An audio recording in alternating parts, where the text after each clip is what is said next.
Hello, everybody. This is Future Rocco welcoming you back because when we initially did this as a one long video, we realized after the fact this was too long for our normal type of content. So, again, AoS General Class, uh, here we are, ready to go over the battle plans. Kick it off, past me. Next, we're getting into battle plans. Finally. Alright, so we've got Geomantic Pulse here. Sorry for the picture. You attack and defender, battlefield set up. This is our deployment zone, shallow deployments, 4 objectives in the middle. The idea is at the start of the second battle round, whoever goes second picks either objective A or objective B to be the pulse. Then at the start of each subsequent battle round, the objective adjacent to the pulse that has not yet been pulsed becomes the pulse. So you pick an objective that goes live, and then it goes down the line, one way or the other, to which one is live.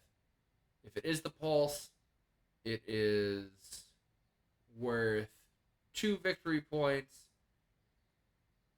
If it is next to the pulse, it is worth 1 victory point.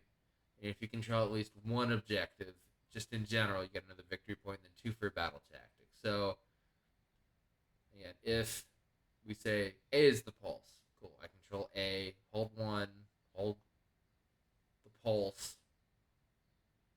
And then this objective will be worth 1 point. So that's 4 points right there. Score my battle tactic. That's a 6-point turn. Then it goes to this one for the main pulse. These ones are each worth an additional victory point for being next to the pulse. And then I hold 1, score my battle tactic. That's where the scoring comes in with this. I mean, again, this is you have to deploy heavy on both flanks. It seems, unless you have some kind of movement shenanigan, or if you know you're going second to set up. Okay, cool. I see my opponent skewed their deployment heavily to these 2 quadrants here. They're laid over here. I'll pick B. Oh no, they deployed really evenly. I'll pick. It doesn't matter what I pick for how they deployed. How did I deploy? Did I skew to one side or not? I'll pick that. That's the mind game you get to play. And it's fun, and you can get a bunch of points off of that. Next is, that's the same thing. Next is Collapse. We've got table quarter deployments, 6 objectives. Let's see here. At the start of each battle round, after determining which player will take first turn, the player with the fewest victory points can choose to collapse up to 2 objectives. Hey, are you having a horribly rough game and you're down by a bunch? Cool. Blow up 2 objectives that your opponent controls. And then they'll do that to you. If both players are tied on victory points, however, the players roll off and the winner gets to choose to kill off 1 objective. Roll the dice for each unit within 6 inches of any collapsed objectives, of any of them, at the start of each battle round. We do this. On a 4-up, that unit suffers D3 mortal wounds. Once all rolls have been made up for those units, remove all collapsed objectives from the battlefield. So it goes up, it blows up, and dies. And this is an interesting thing of, do you want a late game comeback? Because you can be going first and still be scoring less points and set up for a really good turn here.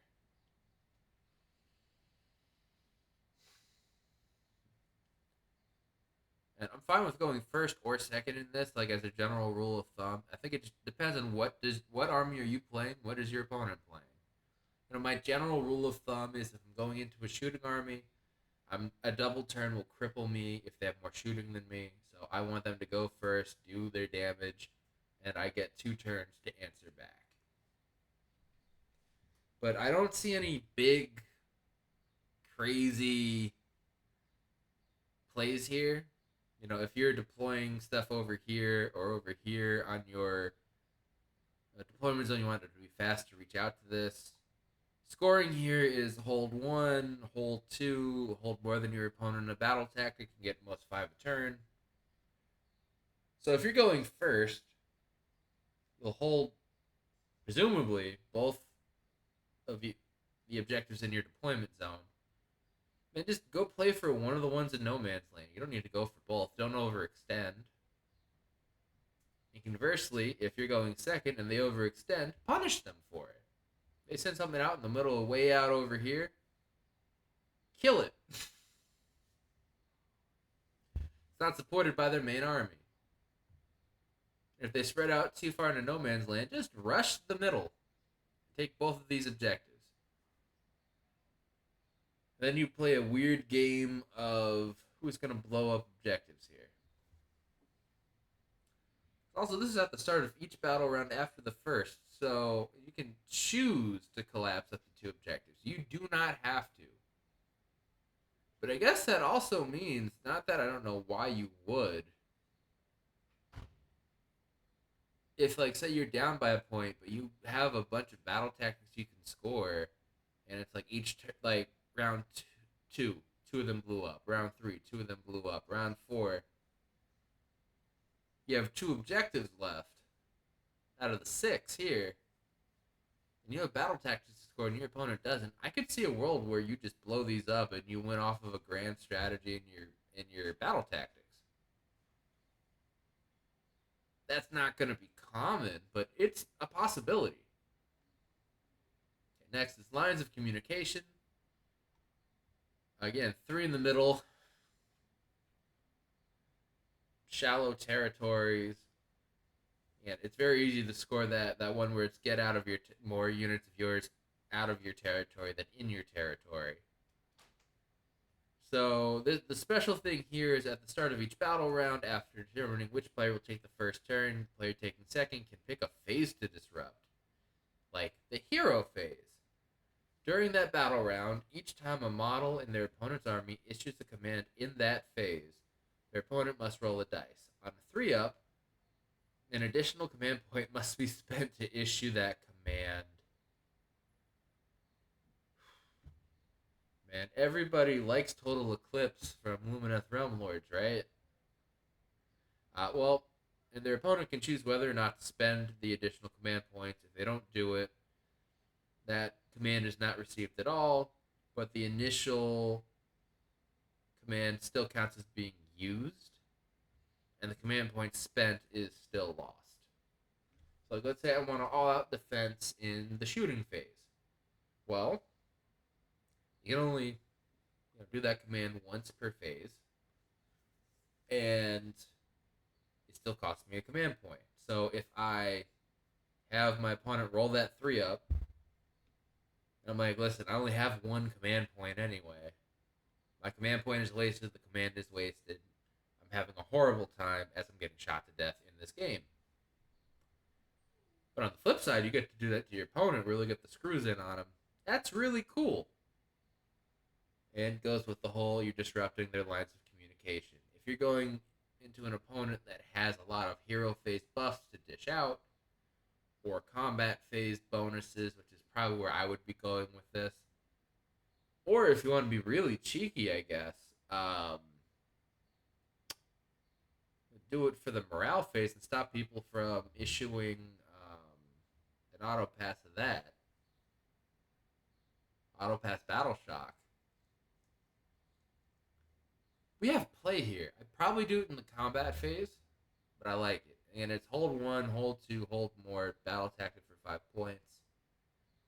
And if you're newer here, you're just picking up this, what I'm saying, hold 1, hold 2, hold more. You score 1 victory point if you control at least 1 objective. You score another victory point if you control 2 or more. A third one if you control more than your opponent. And then 2 more for your battle tactic. It all adds up to a grand total of 5. There are 3 objectives on the battlefield.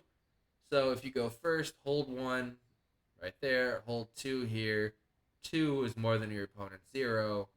Score your battle tactic, you're fine. You don't have to play for this third objective ever. And that stops you from overextending your army, keeping all your points together so then you can focus on your opponent. All right. Also, it's worth noting in all this for, yeah, that's a major victory. You win on points. If it's a tie, whoever scored the most. Battle tactics gets the minor victory, and then if you're still tied, whoever scores the grand strategy. If one did and one didn't, whoever scored the grand strategy gets the minor win. And if both players score the grand strategy or neither, it's just a total draw. Next, every step is forward. This is a very interesting deployment. 4 objectives. Looks like a couple of peas laying down on top of each other. To me, or like someone inverted the state of Oklahoma. All right. Fancy thing here is, and we're deploying 9 away from enemy territory here.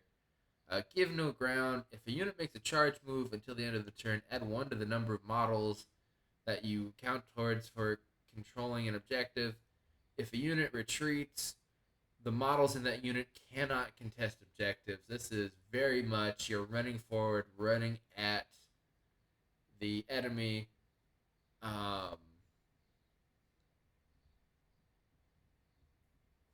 Yeah. And again, it's a hold 1, hold 2, hold more battle plan. You can't retreat, no surrender. You gotta run at people. Be very careful of the fights you pick. And it's the turn you make the charge. So if you're already holding an objective and your opponent charges in, they're probably going to take it unless you kill them all. So I would suggest, again, being very careful on how you protect these objectives. If you could screen in front of the objective to prevent your opponent from getting more models onto it, if you can set up and unleash hell from a friendly shooting unit to back up your melee unit that's on the objective, that might be a way around some of this, but that is a crazy deployment zone here.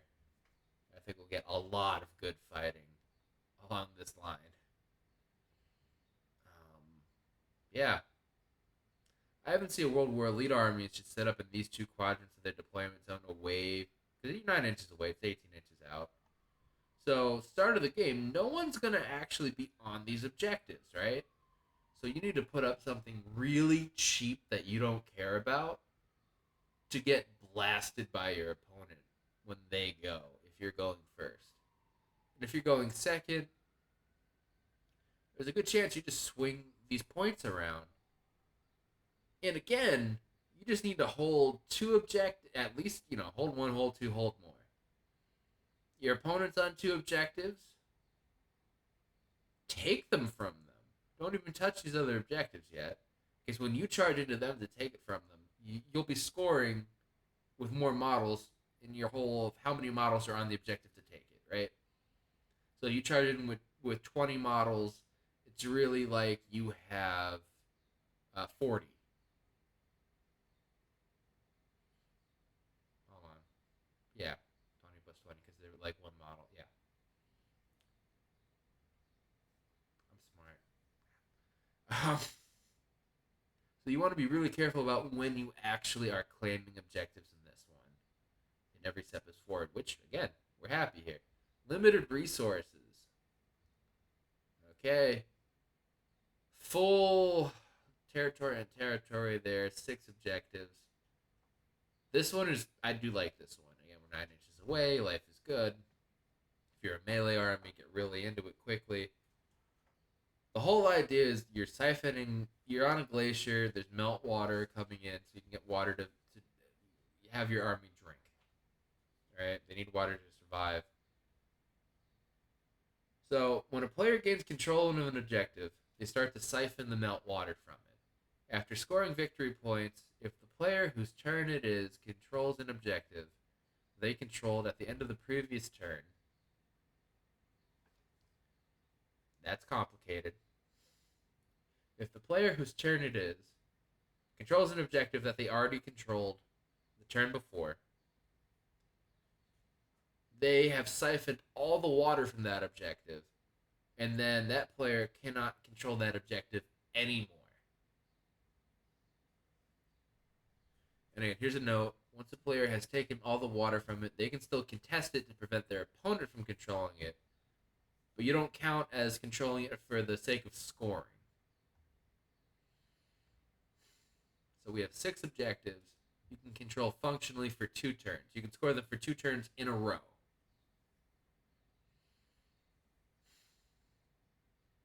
So eventually, you're going to burn through some of these objectives, and it's going to force you to go for harder ones to reach. So it's your opponent, so there's going to be a big fight on these border objectives.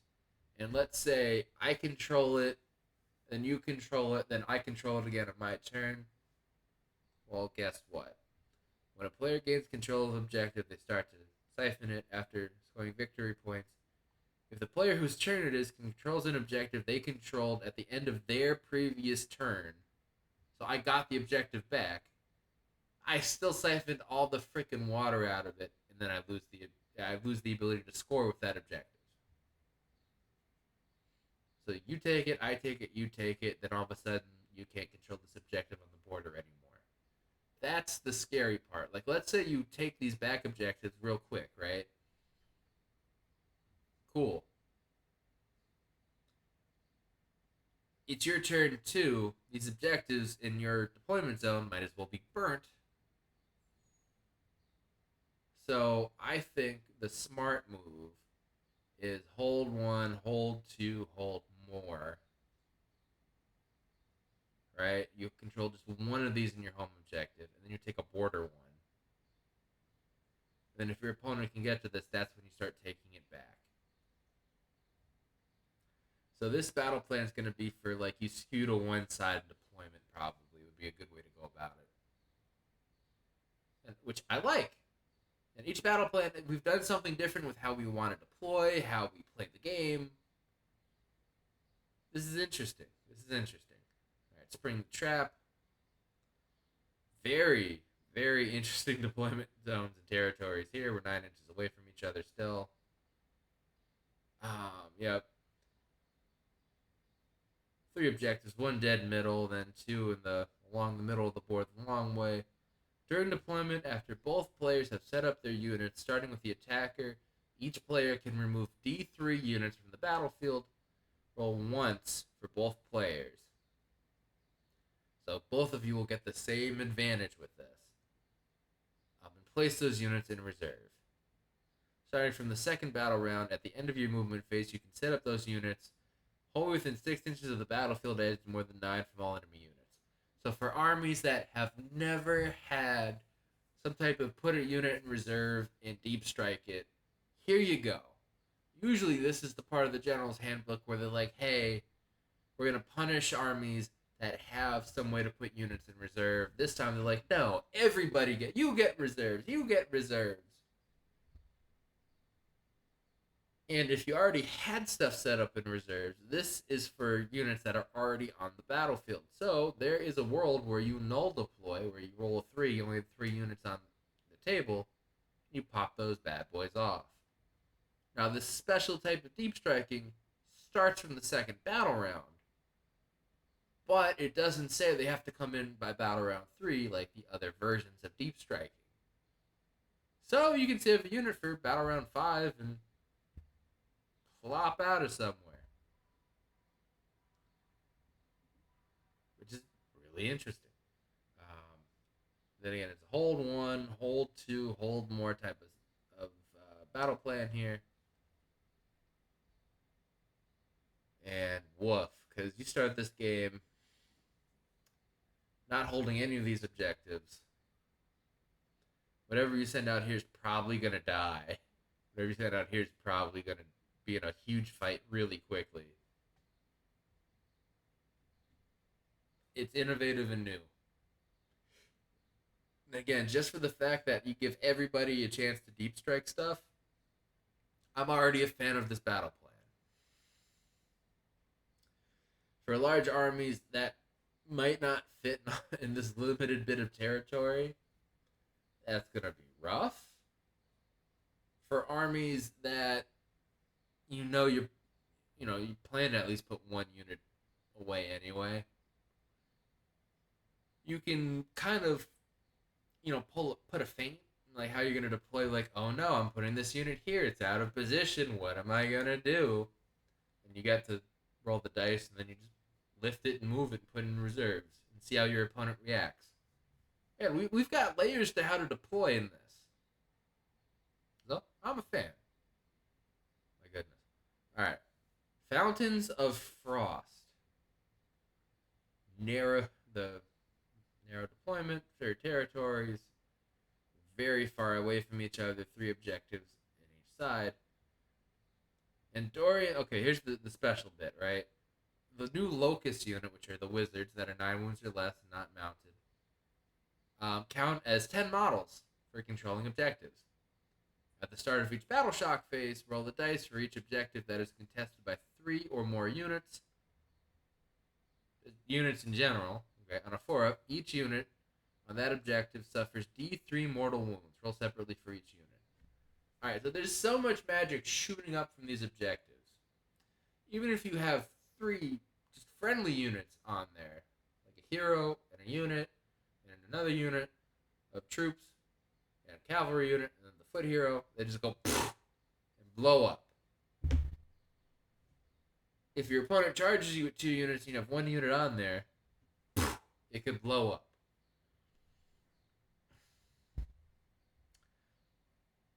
And it's a hold 1, hold 2, hold more situation.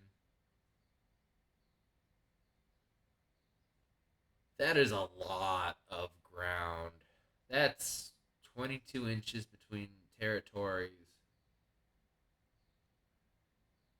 If you go first in this, there's a chance you don't hold more.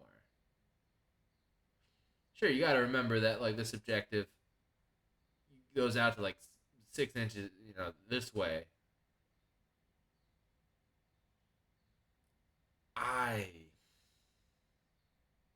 Be careful when you're deploying in this so that you don't blow up your own army,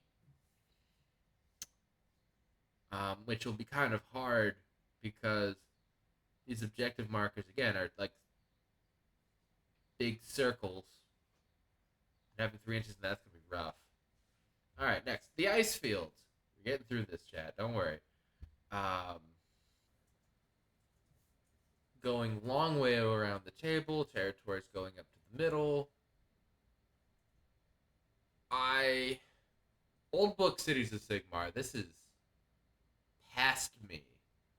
Loves this for Hammerhall. Future me might hate this for Hammerhall because the book isn't out yet. But if you have rules that involve playing in your territory or your opponent's territory, love this battle plan. Okay, this is each time a unit runs, it suffers D3 mortal wounds. When you make a charge roll, for each dice that shows a 1 before modifiers are applied, the unit suffers D3 mortal wounds. They don't want you charging. They don't want you running. This is the ice fields. There's a chance you're going to fall into a hole and die. I think that's hysterical. I think this is interesting. I don't know that tournaments are going to play this because it's going to get annoying after a while of you killing your own units off trying to fight people. But this seems narrative as hell, and I love it for narrative play. So hold 1, hold 2, hold more.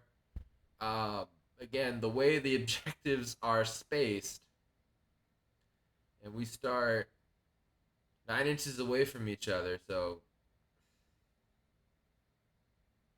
there's a world in which you can just run onto this objective and not have to charge. But if you're going first and not just like running up to an objective and shooting off the other person on it, I don't think you want to go first in this one because unless you have run and charge or a huge alpha strike, because you're probably not scoring more objectives. It's 3-3. Unless your opponent's silly and doesn't deploy on the objectives. That's rough. Let's get to Power Flux, which is actually, this is what I played. Let's see. Power Flux here is, again, territories meet in the middle. Whoever goes, so here's the thing about this, right? There's 4 objectives. There's an A pair and a B pair. A pairs each have 1 objective in the dead middle of your deployment zones and territories, and the B pairs are along the border, a long way. The player that you can only score victory points for objectives that you control if the objective is active, and whoever goes second chooses which pair of objectives is active. So that first battle round, choose part A, because here's how you score. Score one victory point if you control at least one activated objective.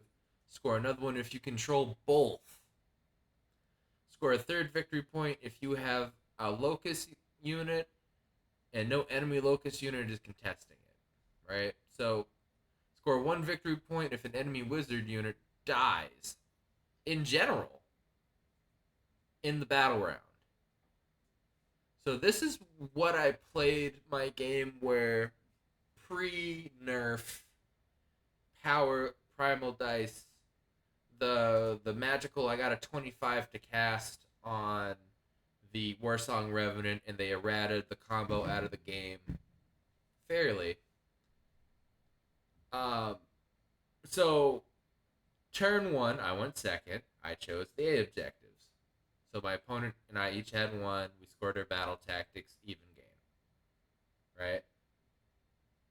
They went, I went. They went first battle round 2 again. I said objective A. I will probably never pick B unless I go first and can block my opponent from getting on to B. Like, if I'm... But no, you can't do that because it's if you go second. There's no way you'd ever choose B. Okay, this is the real-time thought process, me fumbling through my words. If you're going second, you're always going to choose A. If my opponent has no stuff on the board, I'm choosing B. If my opponent, for whatever reason, moved all the stuff to one side, maybe I'm choosing B. I'm almost always choosing A because I will score my bonus points for having a wizard on mine of the appropriate wound characteristic to be an Andorian Locust, and I will be killing an enemy wizard. That's how I'll score 1, 2, 3, 4, 5, 6 points. And if any wizard unit is destroyed in the battle round, so you just got to kill one of them. If you kill 2, you're not doing this effectively and scoring your points.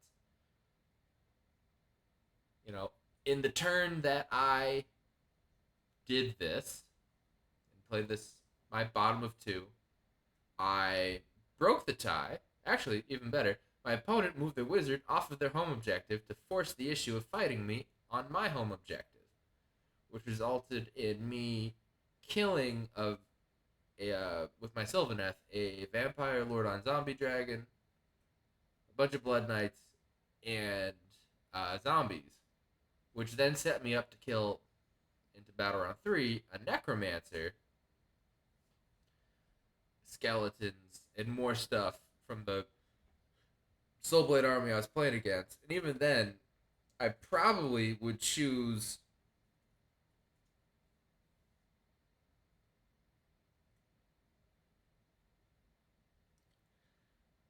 Yeah, I think battle round 3, this your decision of maybe if you're going second, you choose objectives B.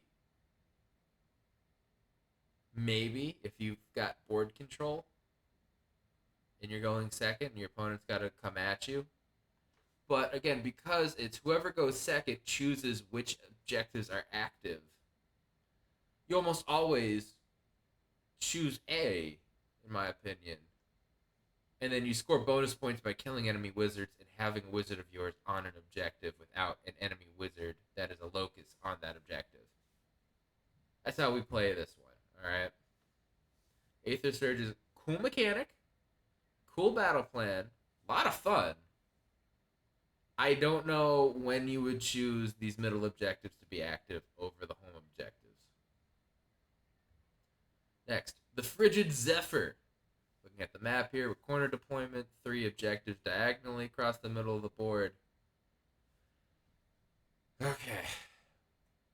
Ferocious Squall. At the start of the battlefield is affected by a squall, which is a storm. Until the squall dissipates, units more than 12 inches apart are not visible to each other. This is an anti-shooting, anti-line-of-sight battle plan. If you need to see people to shoot them with your weapons, if you need to see people to hit them with spells, this will stop it. At the start of each battle round, after the first, so the first battle round, this is a melee army's dream against the shooting army. So after the start of the battle round, each battle round after the first, so battle rounds 2, 3, 4, and 5, after determining which player will take first turn, if the squall has not dissipated, the player taking second turn rolls the dice. It adds the number of the current battle round to the score on a 7-up on 2 dice, but at battle round 2 plus 2, the squall dissipates. There is a very good chance that battle round 2, this thing just goes away because you need to roll 5 on the dice plus 2 from it being battle round 2. And then this really cool mechanic goes away.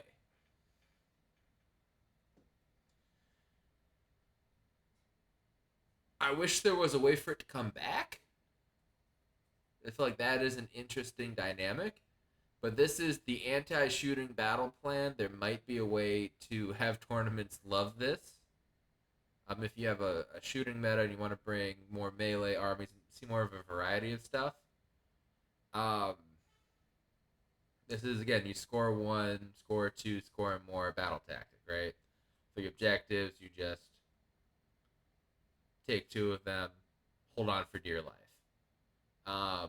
It is, again, worth noting because this is a rectangle. If you're the defender, this is the closer objective to you and farther from your opponent.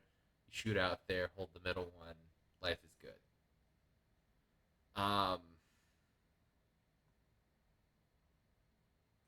And I like the twist of this squall, of this snowstorm. I like the theming of all this around it's a freaking blizzard we're all fighting in the mountains of this place. I wish there was a way for the storm to come back. But overall, this seems like a fun battle plan that will favor melee armies into shooting. Which is good. You need something like that just to keep things a bit more balanced overall. No reward without risk. 5 objectives. Quarter deployments here. Okay. What's the word?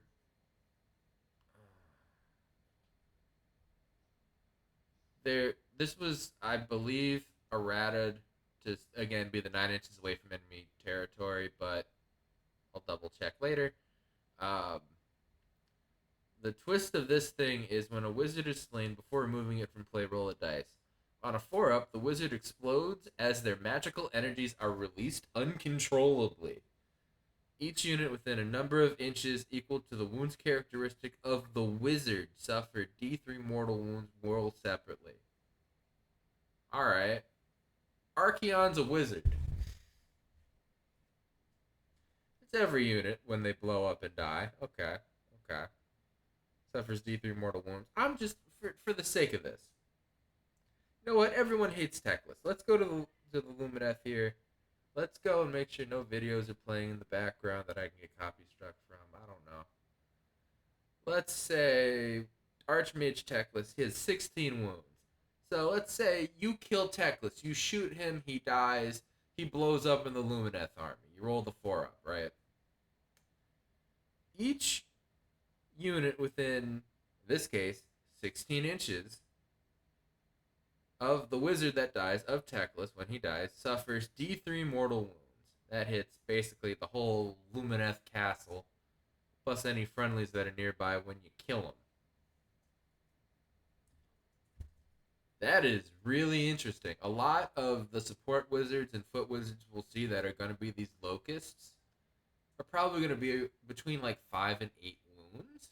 So that'll be between 5 and 8 inches when they blow up. Again, if you're not bringing wizards in your army, what do you care? If you charge into the enemy army, you pop their wizard, you're hitting more of their troops than you are of yours when the thing blows up. I like this. This is cool. This is a nice anti-wizard mechanic in a season made around wizards. And again, this is hold one, hold two, hold more. It's a solid battle plan for me. I don't know that it's going to be popular for tournaments because of the wizard blowy uppy bit, but we'll see. We'll see. And then towers in the tundra. That is an interesting. There's two objectives along the borders of the territories. We've got each territory going up to the middle of the board.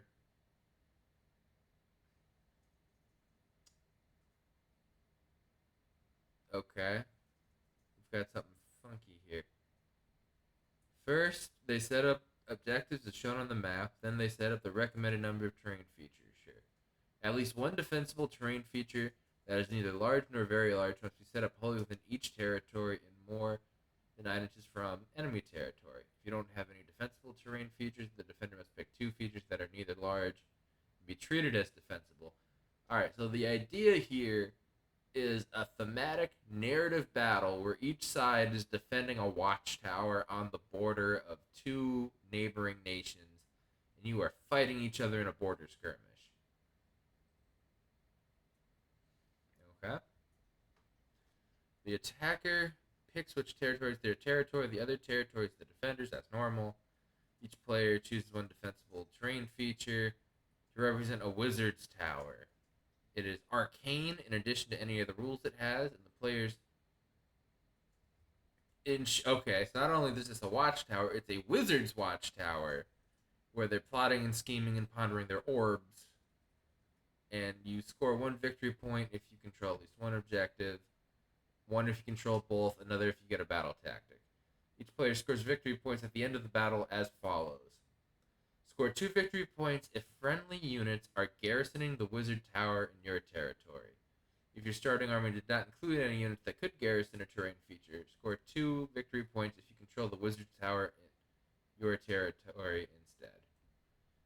So what that means is if you have like a cavalry army that can't actually get inside the garrisonable terrain feature, or you have whatever the restriction is that they're putting on garrisonable terrain, as long as you control it, that's cool. You score 2 points if there are no units garrisoning the enemy wizard tower. Okay? It seems like they forgot to add if your opponent couldn't garrison it to start. Make sure they don't control it. But okay, so as written, this is a very low scoring game because it's hold one, hold both. There's only two, and battle tactic. And at the end of the game, score potentially an extra 4 points.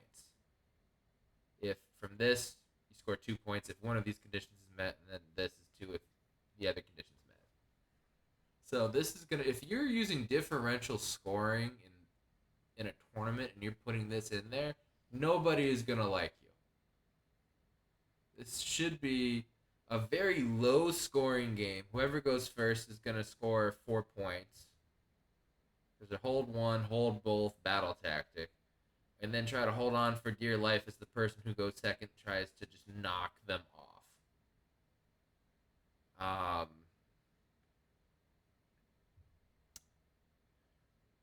This is interesting. They're making sure you have arcane to have +1 to cast and dispel, and you've got like a secondary mission of taking over your opposing tower while defending yours. I like it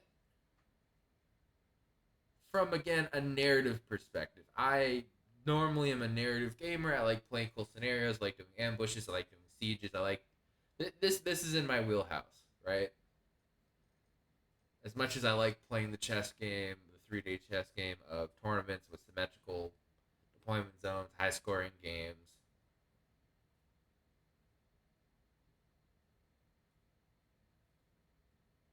I don't know that this is going to be in a tournament pack to play, but you have to be aware of it. especially if you're using differential score. Like some of my local game stores use differential scoring. I'm a fan of it in general. Um, I feel sometimes it might be too granular. And what I mean by differential scoring is you win more by scoring way more. Like if you have a close game and you win by like a couple points, you for the tournament's sake, you score it like it was a close win. If you blow your opponent out of the water by like 20 points, it's reflected in the points of how many victory points you get for the tournament round. Whereas sometimes, like, if you get like a major victory, it's just cool, you got a major victory, here's 10 points. You blew the dude out of the water in differential scoring, it could be like 20 points. But if you won by 1 point, sure, it was still a major victory, but you only get so many for the battle round of the tournament. So I don't know that this is going to be that popular in a tournament setting, but I would love to play this. I feel like with this secondary table, we've had a lot of really nice narrative flavored battle plans here with power flux. That could be a tournament setting though. The Zephyr to stop shooting for at least one battle round, maybe two. Man, feedback overload with the Wizards blowing up again. That's a little weird. But I feel like this table too is doing really good here. And then we get to endless spells, which isn't really what you're here for with this channel. But just again, recapping here, I'm just gonna honestly go all the way to the top.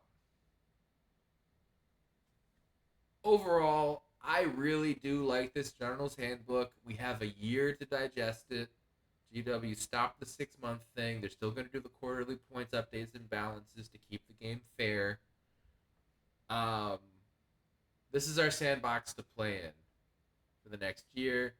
And I generally am a fan. I'm excited for Primal Dice. Fantasy had a mechanic in some of the later editions where you had a pool of dice to cast spells with, and once you ran out, you ran out.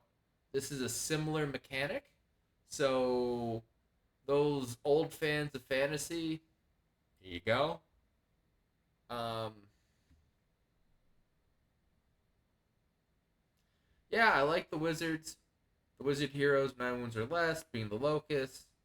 I like that we kept in a separate document the ability to protect these potentially foot heroes from being shot at long range. I like the different mechanics that make going second not feel bad.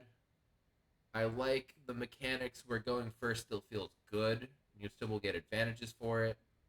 I like that you can build around primal dice to make it more realistic that you're going to get like two if you're going first to be able to pop some of these spells that have higher casting values. I think we're in a really cool spot, and I also really like that armies that don't have wizards are gonna love stopping armies with all this magic, because through I'm gonna scroll down again to the this nullstone icon is gonna be fantastic, and if I'm looking for a second thing to take, I think if I have a hero that I need to live, it's gonna be the polished nullstone pebble, where I have like a really killy melee hero. If I don't have like a melee beatstick hero for the pebble, the null dust pouch is gonna be great and serviceable. Especially considering in some of these battle plans, like the one where if the wizard dies, they blow up. You pop them with this pouch of null dust, and they just blow up parts of their army around them with uh, the primal miscast doing D3 mortal wounds, and then them dying doing another D3 mortal wounds. That adds up. If someone brought two, three, four, five wizards, and two of them blow up spontaneously, that's 4 D3 mortal wounds. I like it. I do like it. I think we have a lot of play. I think that armies that can do Hoarfrost here are going to be amazing. I think Merciless Blizzard is fantastic, and there's ways to get that 12 off reliably. Just know that it also means that your opponent is probably going to have a fair shake at trying to dispel it, because if you get a primal dice and they get a primal dice each time someone rolls that 4 up, it you have a shot, and if it goes off, it is going to just feel like the end of the world. Um, and with that, ladies and gentlemen, um, thank you for coming to watch the video. This has already been very long, and as you all know, this is part 2 where I go into the battle plans. So thank you for watching. As we say at the end of all of our videos, be nice and roll some dice. See you next time, everyone. Bye.